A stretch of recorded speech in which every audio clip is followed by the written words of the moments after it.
peanut butter and jelly, bread and butter, Jack and Coke. Some things just go better together. So why is there always this distinct divide between gameplay and graphics?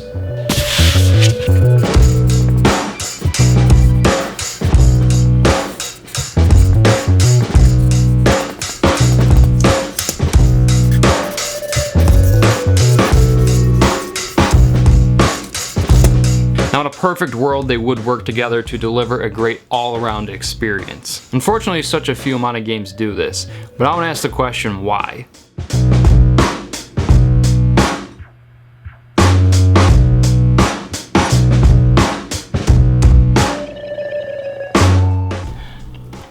Now you see, modern games are so demanding that it takes almost the entire group of professionals to create games that are so crispy, so high fidelity, that they often forget about the other side of the coin, which is gameplay or narrative.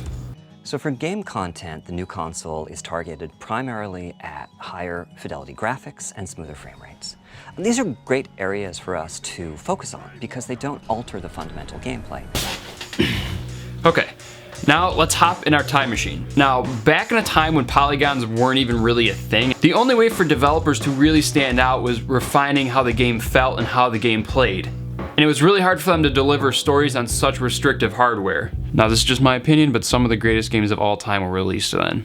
Just saying. Now, this led to a huge boost in gameplay quality, and a lot of games we cherish to this day were developed and created during this period, such as Mario, Sonic, Zelda, games like that. When you get hold of the Nintendo Entertainment System, when you master Rob the video robot and meet the challenge of Gyromite, when you shoot the light-sensing zapper, when you play the system with the most arcade hits, you're playing with power. I want to film here, but the dog is really pooped out right about over there, so I gotta be really quiet. Just kidding, he sleeps through anything. Now let's hop in the time machine again and fast forward to modern day gaming. Now, to prove that the focus is mainly on graphics and mainly on explosions and stuff like that, take a look at any AAA game in the past several years. Now, when these games are announced at E3 or whatever, the majority of what they show, if not all of it, is all a CG trailer. You see 0% gameplay most of the time. Now, I think what really makes the top tier developers stand out is when they can fuse the gameplay aesthetics and the graphics to make one incredible experience. Games like The Last of Us, for example, do this flawlessly.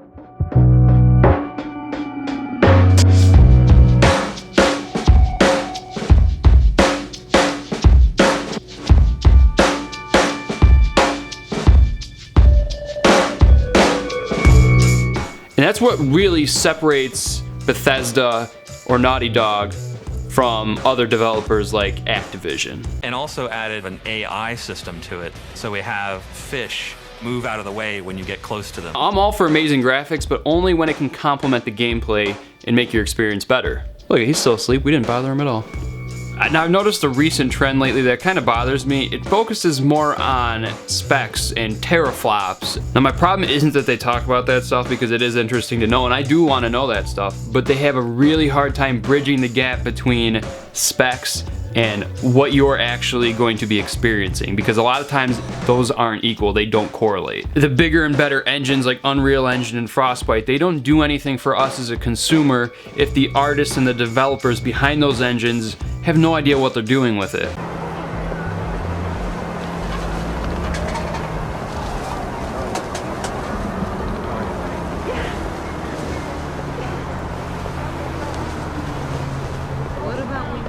Alright, let's try to visualize this. Do you know what a Venn diagram is? Let me show you. On one side you have gameplay, on the other side you have graphics. Right in the middle where they overlap there is the sweet spot. That's where you want to be. That's where you want your game to be, because you got the best of both worlds. I think we're in a time of superficialness. Is that even a word? Where we correlate how a game looks with how good it actually is. Alright, so let's look at the big picture again. At one end over here, we have the birth of games. The format we play on has never changed. It's always been a static television that we've been playing on, and that has never changed. But with VR and some other tech finally maturing,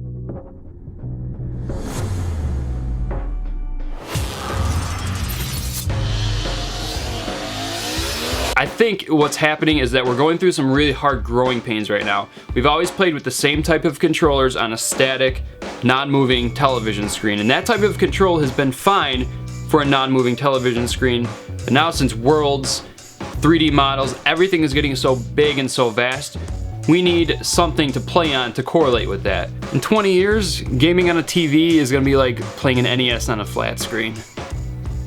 Well, maybe. I was in the middle of another huge breakthrough with the new game. How's it looking? It's the future of gaming. Alright, so honestly, I'm no tech insider. I have no idea where the video games are actually going. And I don't know why we can't perfect this whole gameplay versus graphics thing. It's a huge, convoluted mess, and there's a lot of different factors, and we can't just get it down. We're only human, right? It's not really that big of a deal as some people like to make it out to be, but I do like to discuss things, and it's always interesting to talk about. You can always show me some support by tapping that like button down there, and if you haven't subscribed yet, what are you waiting for? Go ahead and subscribe down below too, guys.